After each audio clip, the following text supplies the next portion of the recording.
Okay, this is going to be 9.4, part 2. Part 2.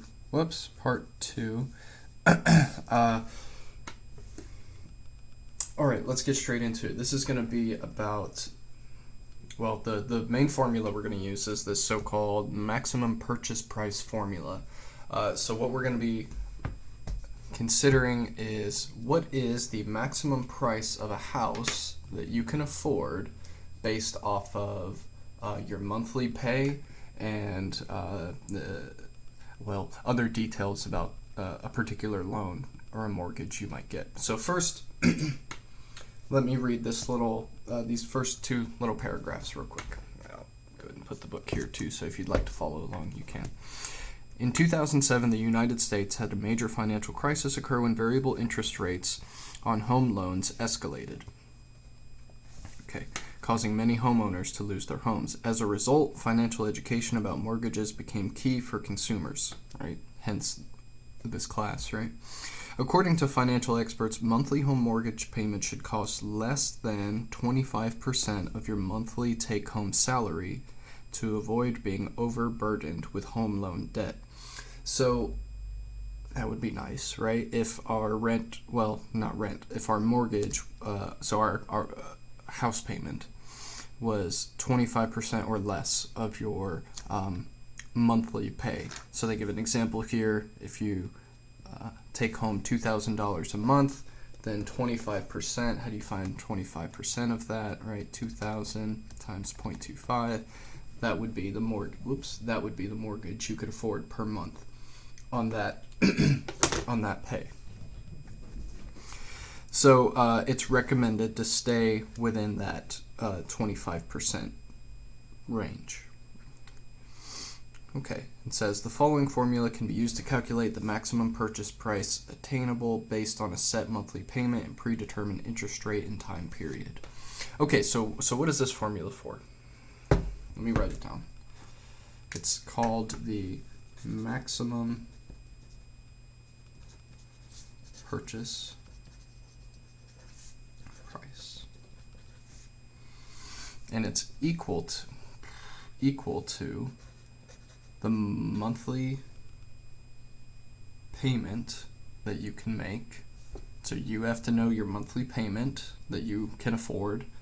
And how would you know that? Well, that's where that blurb I just read, that paragraph about 25% of your monthly pay, that would be the limit for the monthly payment that you could afford. So that's what would go here, unless you already have some idea of like how much you want to pay, per month. Okay, then here's the rest of the formula. We have 1 plus r over n raised to the negative nt all over, so divided by r over n. Okay, so again, looking very similar to other formulas we have. They're all involving these same things, monthly payment, this APR, which is r, the number of n is the number of payments per year, pretty much always going to be monthly, right? T is the length of the loan, right? So T is measured in years, that'll be the length of the loan. Now, let me talk a little bit about, so I told you where payment should be coming from. You should have an idea of what your monthly payment should be, and a good rule of thumb is to do not go above 25% of your monthly pay. The APR is going to come from the bank that loans the money to you, and it's going to be based off of how good your credit is and also how big of a down payment you put down, because recall that the more money you put down, a down payment that you pay up front, the more that is, the lower your APR tends to be, because what you're telling the bank is that you're reliable and you have money, so they're less likely to give you a higher interest rate on the loan. Basically, if a bank thinks that you're not trustworthy with your money, then they're going to give you a higher interest rate, which, you may not agree with that reasoning, but that's how it works currently. So anyways, the APR would be given from the bank. N is the number of payments per year, almost always monthly, so almost always 12. And T is time measured in years. That would be the length of a loan For a house, it's usually like a 30-year mortgage. There's other options, right? Like a 15-year mortgage. So let's look at an example. Example 5. With some numbers that we can plug into this formula. So it says, this is example 5 from the text. Suppose you have recently graduated from college and you want to purchase a house. Okay. Your take-home pay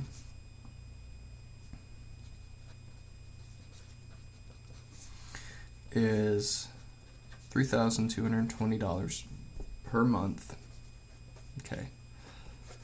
So is this what I plug in here? Payment per month? No, right? 25% of that. It says, and you wish to stay within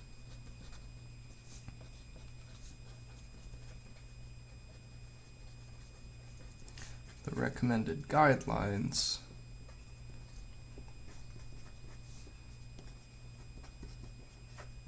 for mortgage amounts by only spending 25% or 1/4 of your take-home pay.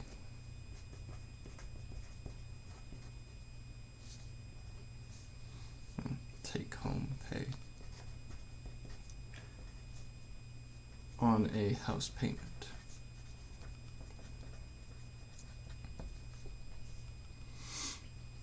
Now, what about down payment? You have, so many of these problems they give us are so unrealistic. Like, who graduates college with that much in savings? It says you have $15,300 saved for a down payment. I mean, these days you're lucky to get out of college with 0 in savings, right? With no debt. If you make it through 4-year university with no debt to your name, that's a success, right? With your good credit and down payment,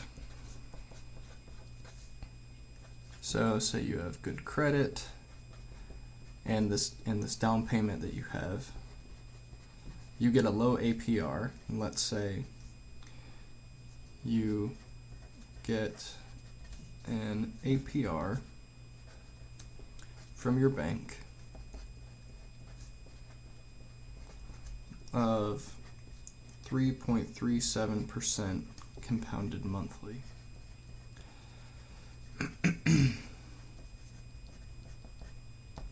Okay.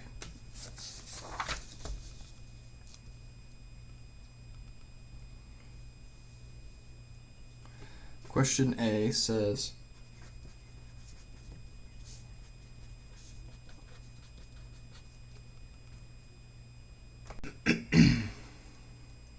okay, what is the total cost of a house you can afford with a 15-year mortgage? And then same question, but with a more traditional 30-year mortgage.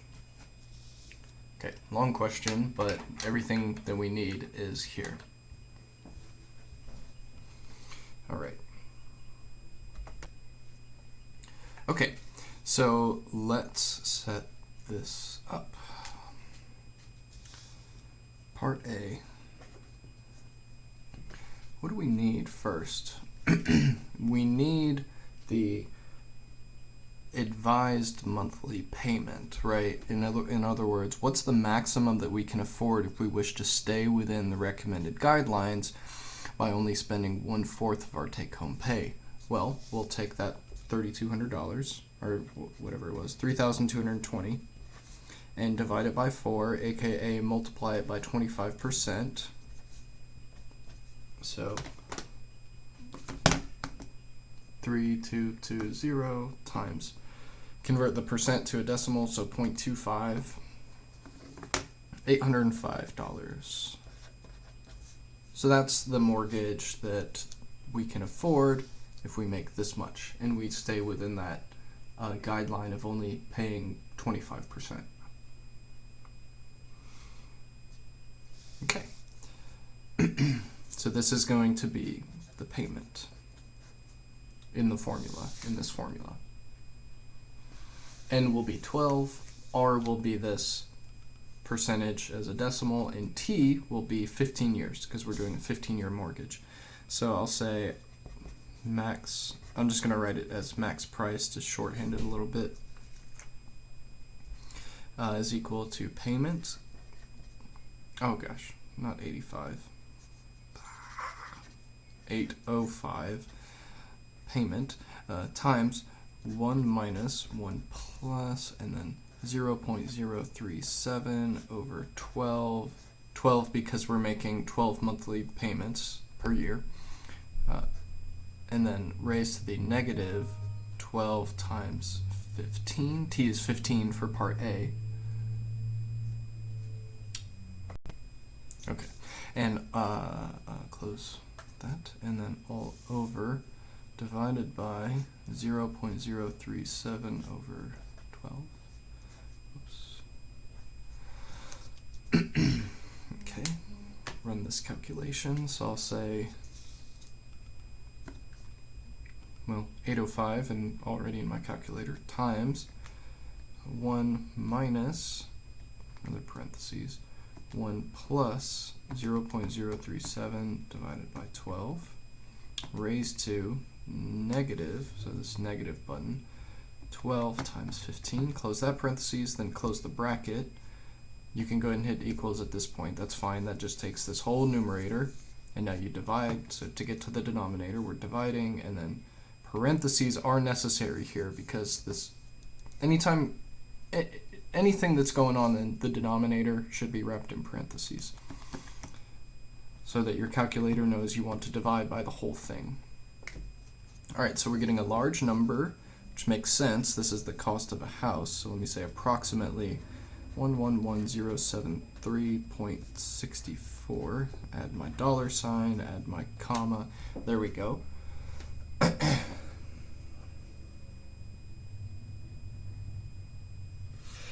Now, this is the maximum price, not for the house. This is the maximum price you can afford for the mortgage, for the amount that you're borrowing. This is the maximum you can borrow from the bank. Let me write that down. Let me write that down.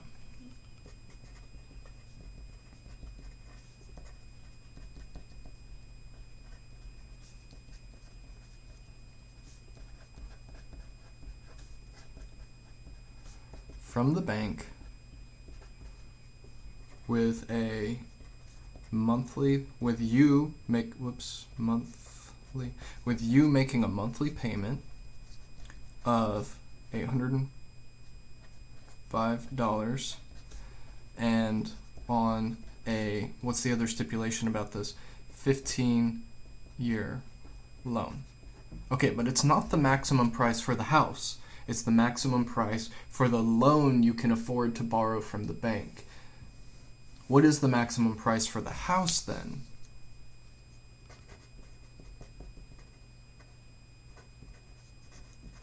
You gotta add that down payment on, right? Don't forget about your down payment that you had. Maximum price for the, so the actual maximum price for the house will be equal to the max loan that you can afford to buy from the bank, to borrow from the bank, plus that down payment that you've got in your savings account already. So I already have this number in my calculator, I'll just add that 15,300 to it, and I'm getting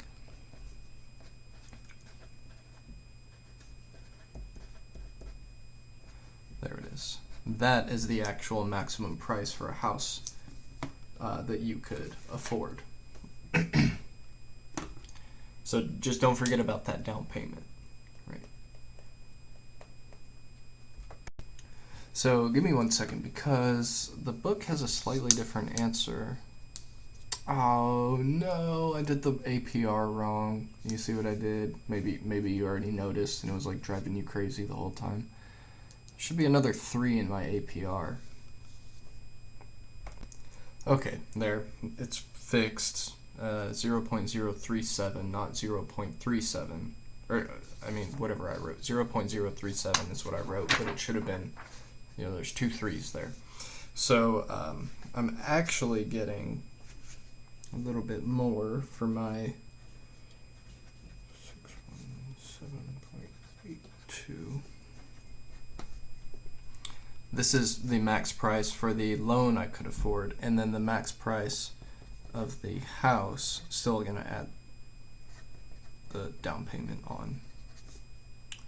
I'll just go ahead and say equals, and then I'll say 113,617.82 plus that 15,300, and that's going to give me 128,917.82.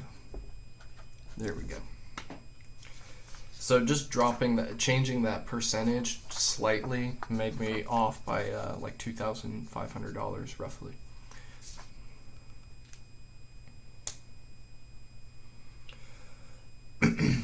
So part B, which I wrote on this paper where I did my calculation incorrectly, but part B was basically the same question but for a 30-year mortgage. So if you've got a 30-year mortgage, what happens?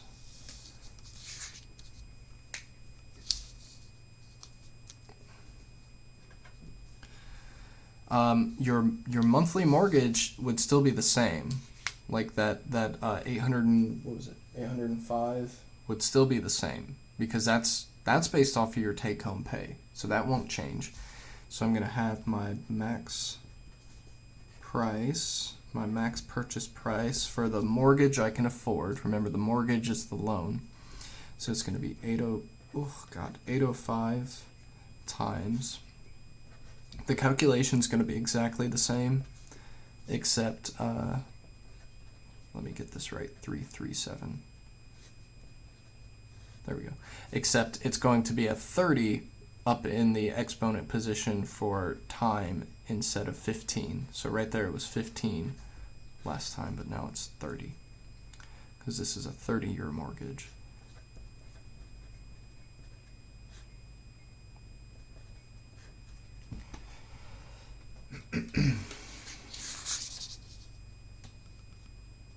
Okay, so let's run this calculation. Remember, this is going to be the max price of a loan that you can afford based off your take-home pay, with that APR that the bank gave you, and also with your, oh goodness, what happened? With your 30-year mortgage.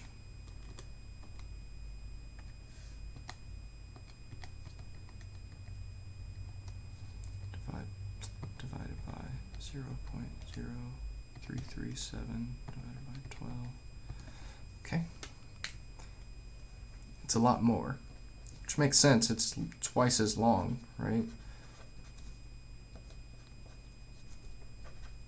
You have another 15 years to pay this off, so you're going to be able to afford more. Let's find the actual max price for the house. Again, that what I just calculated is the max price for the for the mortgage.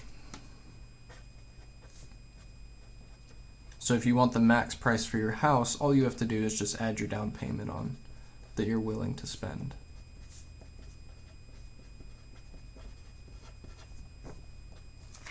Okay.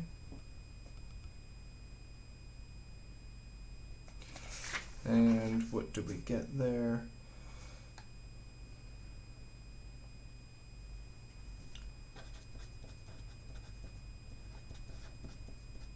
There we go. About $200,000, just under.